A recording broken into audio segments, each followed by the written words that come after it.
Olá, observadores, sejam bem-vindos a mais um episódio do Prosa de Trânsito, nosso podcast do Observatório, que procura trazer aqui histórias inspiradoras das pessoas que atuam no mercado e na área de mobilidade segura. E hoje eu tenho um prazer aqui de receber a Andréia Rocha Carvalho, que é diretora de Novos Negócios e ESG na JNR Transportadora, e agora está assumindo também uma função lá na Trucker, né, na inovação social. Sim. A gente vai falar um pouquinho sobre isso. Seja muito bem-vinda, Andréia. Muito obrigada, Paulo. É um imenso prazer estar aqui com você, estar aqui dentro do Observatório, principalmente para nós do transporte rodoviário de cargas, saber que tem um lugar aqui que também cuida da gente, que cuida do protagonista de tudo isso, que é o motorista. Então, é uma honra, é uma alegria estar aqui com você. Legal, obrigado por nos visitar, por participar. Eu sei que está em processo também, né, de adesão ao programa Laço Amarelo, reforçando a nossa rede, a participação do setor de transporte rodoviário de carga, que é um setor muito importante para a mobilidade do Brasil.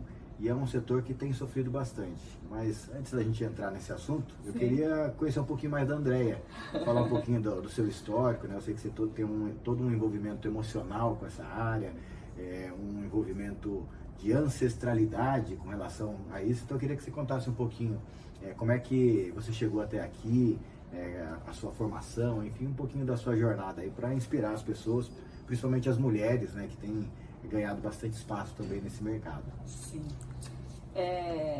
Para mim é motivo de muito orgulho, né, falar que eu sou oriunda dessa classe do transporte rodoviário de carga. Eu sou a terceira geração do transporte. Meu avô lá no início, isso lá na década final da década de 40, 50, ele iniciou, né, a prática dele dentro do transporte rodoviário de cargas e foi motorista e também dirigiu a empresa dele. E na época se chamava Expresso Guaçu. Era de Caldas, né, interior de Minas Gerais, sul de Minas Gerais.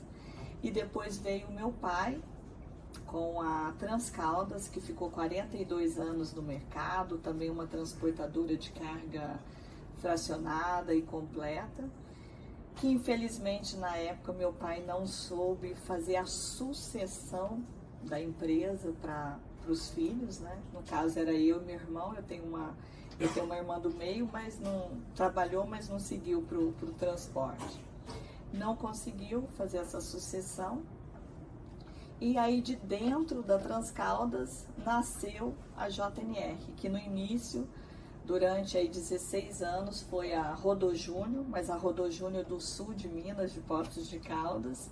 E há 2 anos nós tivemos que fazer um rebranding e foi aonde deu início com a JNR, né? Nós não mudamos CNPJ, nada, somente o nome fantasia e o nome da razão social. Ah, legal. E aí hoje a JNR, né, com esse nome fantasia, esse novo rebranding, já está atuando há quanto tempo no mercado? Nossa, agora esse mês, dia 16... Essa semana nós fazemos 18 anos que nós estamos no mercado. Já pode dirigir, já pode tirar a habilitação. Poderíamos dizer que sim. E aí, devido a essa sucessão, né, de experiência, de ensinamento, de conhecimento, eu sou graduada pela PUC Minas em Administração de Empresas. Tive um tempo fora, né, morei nos Estados Unidos 11 anos, do qual durante um período também trabalhei com transporte lá, né, tivemos investimento com relação ao caminhão lá. A frota era pequena, mas tivemos essa experiência. E depois, voltando para o Brasil, foi quando eu finalizei o estudo, né, na PUC, e trabalhando dia e noite, né, porque na época eu trabalhava na operação também.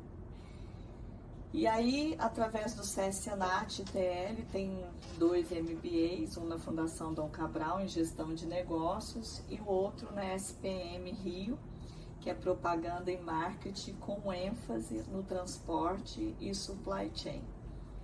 E devido a esse trabalho, essas experiências, né, que a gente adquiriu aí mais de 30 anos aí trabalhando no setor, eu vim a desenvolver os projetos de ESG dentro da empresa, que é onde começou a trazer toda essa visibilidade, né, tanto para a JNR, que ajudou até nesse processo de rebranding, mas também para a Andrea, né, o legado que a Andrea tem deixado dentro do transporte rodoviário de carga. E agora, em dezembro, me tornei sócia diretora da Trucker Inovação e Empreendedorismo Social, que visa cuidar do protagonista do transporte, que é o motorista. E assim, acho que é uma história muito legal, muito inspiradora, porque ao longo dos anos, né, desde lá da época do seu avô, o mercado ele foi se transformando, né? Todas as atividades estão demandando novos processos, novas metodologias, sempre inovação, e a gente nunca pode deixar de lado a peça central de tudo isso, que é o ser humano. Então, eu gosto muito de ouvir a sua história, esse cuidado que você tem com as pessoas, principalmente com os caminhoneiros, né? Você estava contando que se emociona cruzando com os caminhões pelas rodovias e tal.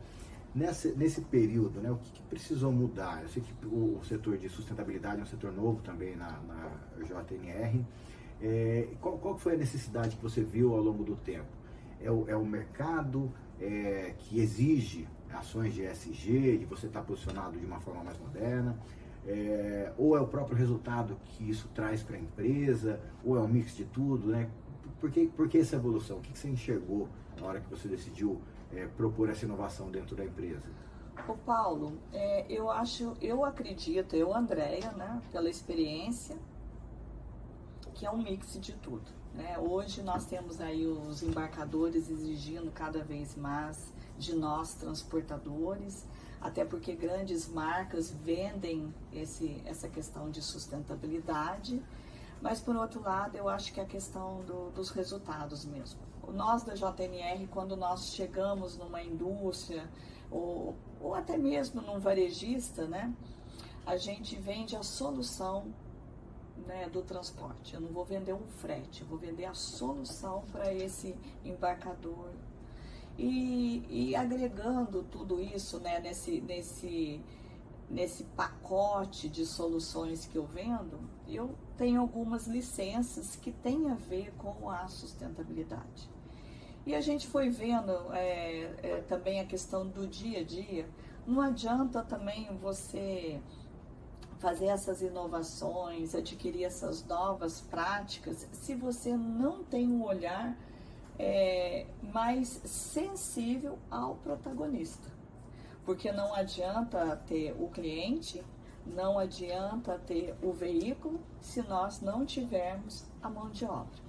E essa mão de obra a gente sabe que ela não está ficando escassa somente no Brasil, é uma questão de uma problemática a nível mundial. E eu acho que essa humanização voltada com relação à questão do motorista é que nos trouxe até aqui hoje. Legal, e a ideia é que a gente consiga tornar, também com todas essas ações, né, essa proposta de valor que a Trucker tem levado, né, tem defendido, que é a valorização dessa profissão. É uma profissão tão essencial para o país. Sim. E que a gente percebe que ela tá, ao longo do tempo, ela foi ficando com essa imagem desgastada. Então, esse tipo de valorização dentro das empresas, você acha que serve também como um atrativo para os jovens se interessarem em serem operadores de grandes equipamentos como esse, que são os novos caminhões, né, com toda a tecnologia? Você acha que é uma forma da gente atrair o jovem para esse mercado?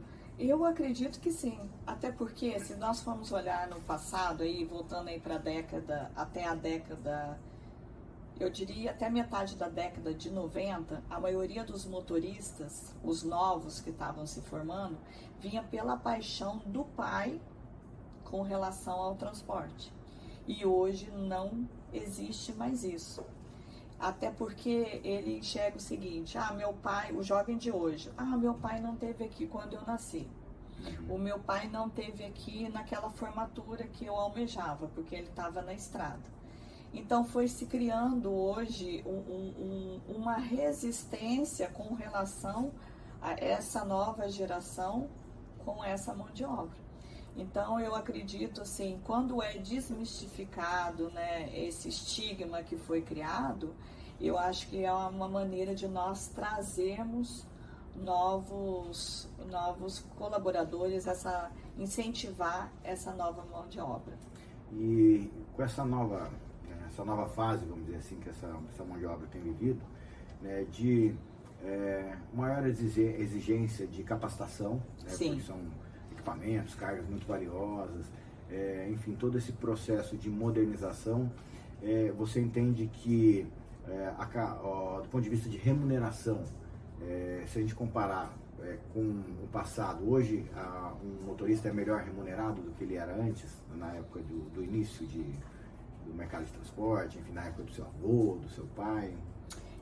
Eu enxergo que antes a remuneração, o retorno era maior, então por isso que se tinha também mais mão de obra. Tanto é que a JNR hoje, para poder manter, né, os motoristas dela, ela além do salário, ela oferece alguns outros atrativos, né, como meta, premiação, para poder manter esse motorista, porque se você for olhar somente com relação àquela remuneração que está ali no mercado, na realidade a gente vai até, como que eu posso dizer? Vai afastar. Vai afastar o interesse deles.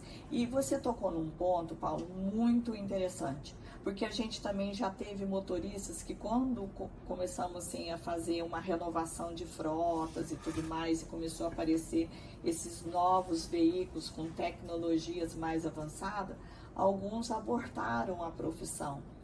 Por quê? Porque tinham medo pela falta de conhecimento de aprender novas tecnologias. Então eu acredito assim que se houver uma questão de educação, né, mostrando para esses jovens que hoje são muito aprimorados nessa parte tecnológica, que há também esse nicho de oportunidade de emprego, eu acho que conciliar isso a gente pode atrair novos candidatos aí para essa mão de obra. São vários desafios, né? A gente tem o desafio da atração, sim, tem o desafio da retenção, sim, e tem o desafio da gestão. Sim. E nesse sentido, né, vocês foram vitoriosos no ano passado, né, o 10º prêmio de sustentabilidade do CETCESP. O CETCESP, que é parceiro nosso, que é o Sindicato das Empresas de Transporte Rodoviário de Cargas do Estado de São Paulo, sim, nome comprido, mas que acho que mostra um pouco também dessa necessidade de ter mais eficiência, né, nos trabalhos, para além da retenção da mão de obra, você conseguir dar mais conforto, sim, dar mais segurança e extrair mais eficiência desses trabalhadores. Então eu queria que você falasse um pouquinho sobre o projeto BUD, que é esse projeto que foi premiado nessa edição do Prêmio de Sustentabilidade do CETCESP. Falar do BUD falar de vidas. Como surgiu? O que aconteceu há uns há 16 anos atrás, a gente está fazendo 18, né? 16 anos atrás nós tivemos um acidente dentro da empresa, onde 2 colaboradores vieram a óbito. E isso mexeu demais com as pessoas, porque viram colegas indo embora, e de uma certa forma com a reputação da empresa. Porque ali quando se vê um caminhão ali tombado, ainda mais quando se tem fatalidade, né, as pessoas olham primeiro a marca que está ali no caminhão, né, não a vida que está ali no caminhão. E na época, a gente acredita, né, isso daí é uma hipótese nossa, que o motorista estaria num celular. E não tinha como nós comprovarmos tudo isso. Perdão, foi há 14 anos atrás, né, corrigindo. A gente não tinha como comprovar isso. Então, isso sempre mexeu com a gente, né? Como é que a gente vai fazer? Aquilo ficava, sempre apurrinhava, né? A mente do meu irmão, principalmente, porque um dos motoristas morreu no braço dele, e ele foi até o acidente tentando socorrer, ajudando, estava dentro da ambulância levando um dos colaboradores. Então foi algo que sempre machucou muito ele por dentro, né? E aí que a gente pensava, como que nós vamos, né, fazer uma maneira que a gente possa trabalhar a cultura desses motoristas e ao mesmo tempo favorecer de uma forma, prevenir para que o nome da empresa também não tivesse envolvido nisso. Aí foi quando nasceu o Projeto Bud, né? A gente viu no mercado que tinha essas câmeras de inteligência. E aí o Bud vem aí para ajudar a detectar, a prevenir e combater acidentes, principalmente através do uso do celular, tá? Tem muito mais a ver com o celular, porque nós começamos a fazer uns estudos lá, uma pesquisa, identificamos que hoje o celular ele compete aí com o álcool e com a droga, né? Com a questão da fatalidade dentro do trânsito. E também a combater falsos sinistros, porque esse celular também, do jeito que ele pode ser positivo, ele pode ser negativo. Hoje acontece muito, vamos supor, uma carreta vai virar, né, o motorista não vê aquela questão do ponto cego, e a pessoa entra, e a carreta pegou, a culpa foi não, foi você que não se precaveu de esperar essa carreta virar, ela estava dando certo. Então tinha muitos sinistros que o motorista falava assim, não foi culpa minha.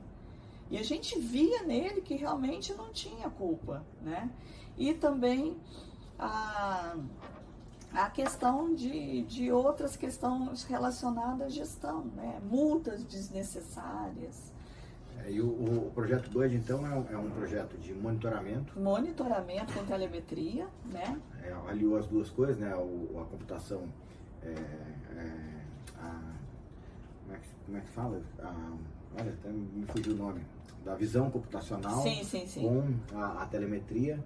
E aí tem as câmeras dentro e fora do caminhão. Nesse projeto provém de 3 câmeras, 3 na frente, né? E 2 atrás. Porque aí a de trás ajuda a combater essa questão dos falsos sinistros, né? Que o pessoal muitas vezes alega que é sempre culpa do motorista, culpa do caminhão que está na frente. E a questão do motorista em si. Então, se eu tenho hoje um motorista que está fadigado, que ele está tendo sonolência, a câmera, essa inteligência artificial da câmera detecta através da movimentação do corpo dele, dos bocejos, da pisca dos olhos, e vai emitir um alerta sonoro tanto para o motorista quanto para a nossa base que faz esse monitoramento, né?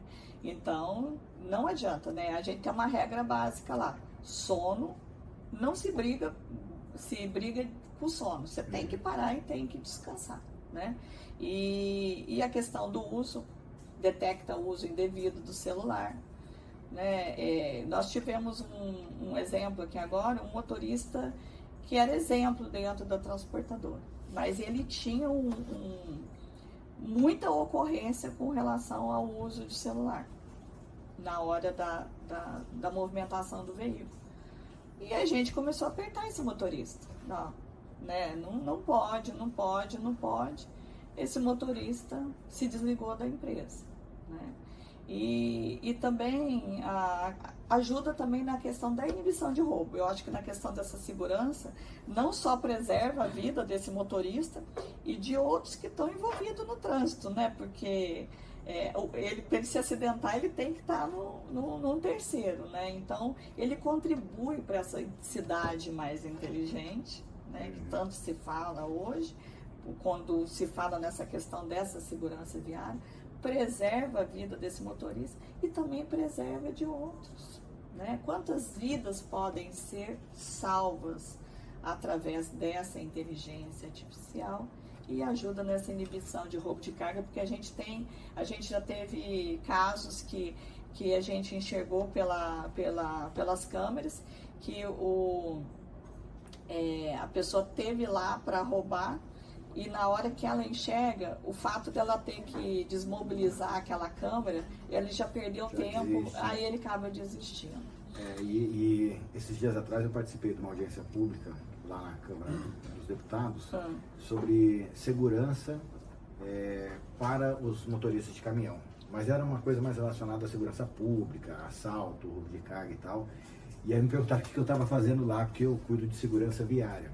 E eu falei, um dos pontos que tem relação entre a segurança pública e a segurança viária é justamente a questão do descanso. Esses motoristas, eles têm, às vezes, longas jornadas e eles precisam, até por força de lei, parar para ter o seu momento de descanso ali.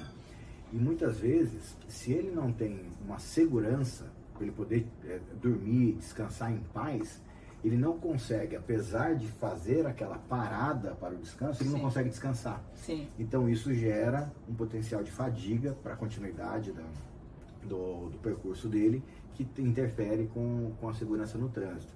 Então essa relação é muito próxima, né? A segurança, muito, Paulo. Eu fico imaginando, né, o dia a dia, né, de um que sai lá do sul do país, vai entregar uma carga lá no norte, fica sozinho vários dias. Sim. Então isso também é uma forma de preservar a segurança e a vida desses trabalhadores, desses motoristas. Sim, você tocou num ponto muito importante, Paulo, porque assim, eu, André, enxergo que se o Estado não tiver um olhar mais voltado para esse setor e para essa classe operária, aonde vai acabar tendo essa falta, né, do motorista, porque com relação à infraestrutura, você falou tudo, a infraestrutura é tudo, essa segurança dentro desses pontos de parada, ter mais pontos de parada. Eu acredito assim que quando tiver essas parcerias de concessões, nessas vendas de concessões de rodovia, dentro de ter uma obrigatoriedade dessas concessionárias olharem para esse motorista, né? Porque é ele que está passando ali, é aquela empresa ou até o próprio motorista autônomo que vai estar pagando aquele pedágio, que vai estar gerando economia para essa concessionária, mas também, em contrapartida, tem que estar olhando esse motorista. Eu te falo porque eu viajo muito, né? E eu vou observando nesses pontos de parada o que acontece. Outro dia mesmo, a caminho de Brasília, eu parei num posto, assim, que eu não tinha coragem de usar, mas eu tinha necessidade de usar o banheiro, né? Então eu fiquei pensando, e aí? E os meus motoristas? E os nossos motoristas, né? E os motoristas autônomos? Então, às vezes eu vejo algumas regulações, assim, muito rigorosas, vamos supor, para a questão alimentícia, né, para o restaurante, porque de repente não com os postos de gasolina, o que está sendo ofertado para o motorista? Qual que é a condição sanitária mínima que isso e a gente já passou por várias situações, eu também já me deparei com várias situações e realmente é desumano. Muito desumano. A situação que a gente encontra. É muito desumano, né? Então, assim, o que eu não quero, pelo menos eu penso assim, né? O que eu não quero para mim, eu não quero pro meu próximo, né? Então, o que eu não quero para mim, eu não vou querer também para os motoristas. E eu acho, assim, que isso é um sinal de alerta, né? Que bom que você esteve lá, né? Que bom que você mostrou a importância de você estar ali. Porque eu acho que o setor nosso precisa dessa visibilidade, dessa atenção, eu diria assim, humanizada. E em termos de resultado, né, o que o projeto Bud trouxe para a empresa? Assim, já tem indicadores já de resultados? Sim. No primeiro 12 meses de investimento, o projeto já se pagou, né? Ele é altamente sustentável. O que ele evitou de multas, né? Nós fizemos um comparativo dos anos anteriores com relação a multas e o que foi evitada de multa com relação a tudo que essa telemetria pega, assim, é absurdo. Pra você ter ideia, dá pra comprar um novo cavalinho. Né? Legal, muito interessante. E também tem uma questão muito interessante. O colaborador, quando ele se sente monitorado, eu não diria vigiado, porque a intenção não é essa, a intenção é salvar vidas, né? Preservar vidas. Mas quando ele se sente monitorado, aumenta a produtividade dele. E não só aumenta a produtividade dele, mas aumenta o zelo dele por aquele veículo que ele está conduzindo.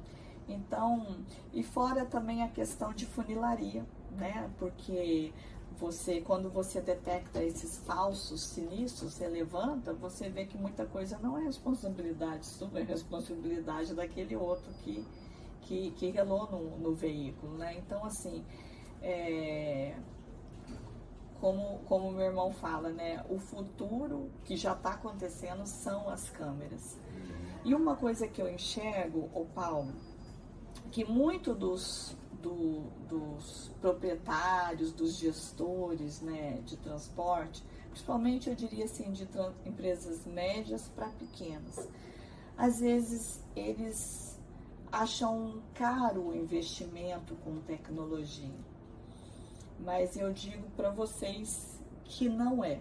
O retorno é muito maior do que o investimento que se faz com esse tipo de tecnologia.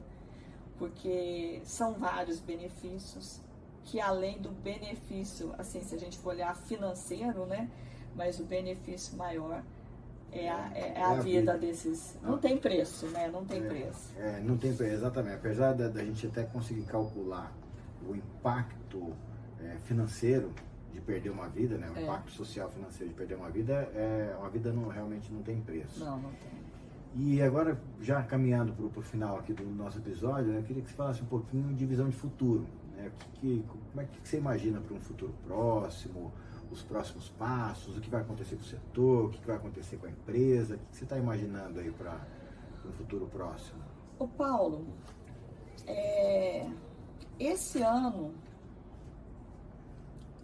a perspectiva assim, não é muito otimista, por conta de todo o cenário político e econômico, que de alguma forma, algumas coisas afetam diretamente o nosso transporte. Tá?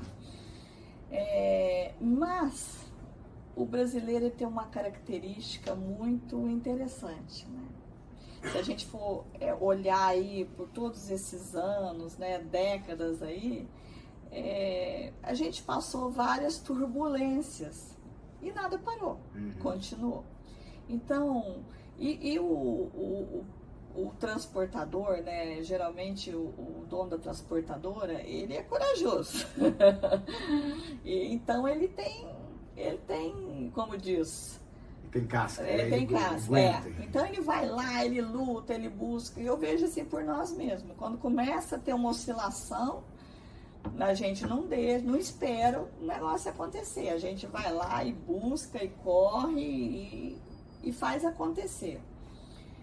Mas eu acredito que o Estado tem que olhar de uma forma mais sensível e de mais relevância para o setor do transporte rodoviário de carga, porque nós falamos o seguinte: nós temos aí desde do pãozinho do dia a dia até esse celular, que hoje pode ser benefício ou pode ser um prejuízo muito grande, porque a gente está falando de segurança viária, ele passa pela mão do transportador. Né? A gente é essencial para toda essa economia do Brasil. Nós temos, inclusive, uma carreta lá, que é uma carreta que a gente brinca que é a carreta patriota. A gente fala assim, nós transportamos a economia do Brasil. Então, eu acho que é essencial que esse setor seja valorizado, né?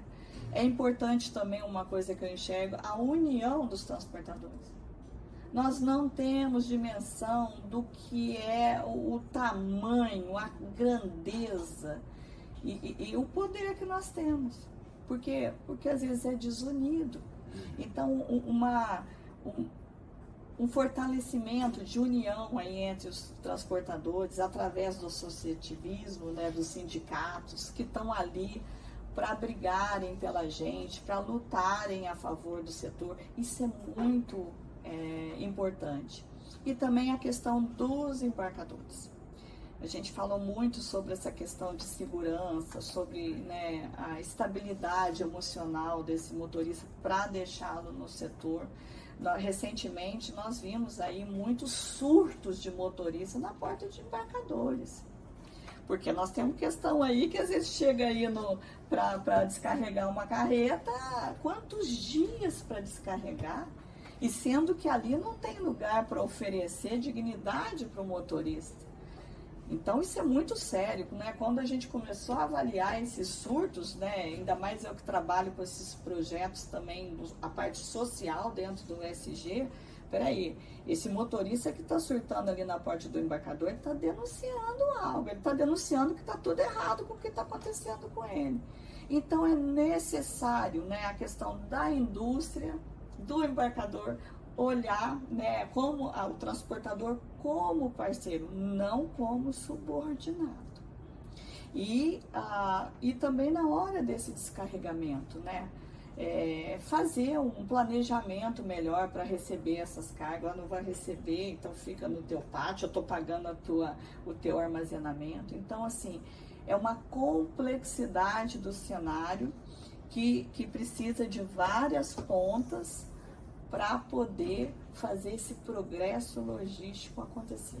O Brasil ele é um país de oportunidades, tem pessoas maravilhosas, mas mesmo a gente vendo esse avanço da ferrovia que está tendo aqui, mas ainda vai demorar muito, ainda está muito relacionado com o caminhão, né? E então é isso. E acho que nessa sua fala final, você defendeu amplamente um conceito que a gente tem falado bastante, que é a responsabilidade compartilhada. Sim, né? Claro. Não adianta a gente ficar cobrando só do motorista posturas melhores, não adianta a gente olhar só para a empresa e cobrar que a empresa haja. A gente tem a participação do poder público, a gente tem a participação dos embarcadores, cada um, né, dentro dessa grande complexo de engrenagens tem a sua responsabilidade e precisa assumir isso com responsabilidade. Então, acho que ficou um recado final aqui muito importante para a gente. Queria agradecer a sua presença, a sua visita, a sua participação, o seu empenho pela causa, né? São histórias que você conta pra gente, são muito inspiradoras, né? A sua própria história é muito inspiradora. Eu amo o que eu faço, Paulo, eu amo o transporte, né? Até essa frase que eu falei do progresso logístico brasileiro é minha. Eu acredito no progresso logístico brasileiro, inclusive acredito nessa junção com os modais. Mas por enquanto ela ainda não está acontecendo. Então, assim, por isso que eu clamo, né, pelo transporte rodoviário de cargas. E o transporte está na veia.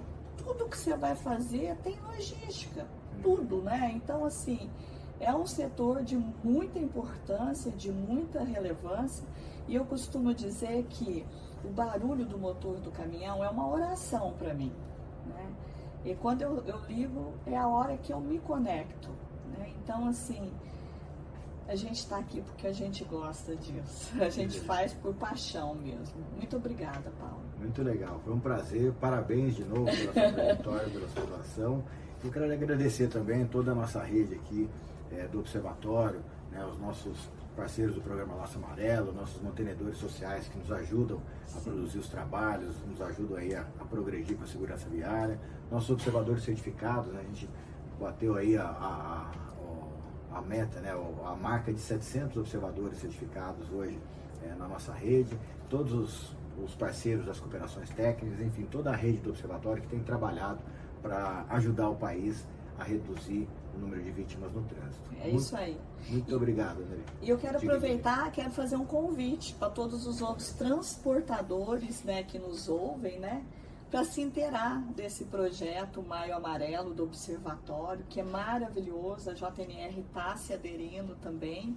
E é isso, né, salvar vidas. Vidas são importantes, né, porque se tiver vida, o negócio acontece. Muito obrigada. Legal, Paulo. Muito obrigado. Recado final melhor que esse não podia ter. Muito obrigado, André. Até logo. Valeu, tchau, pessoal. Tchau.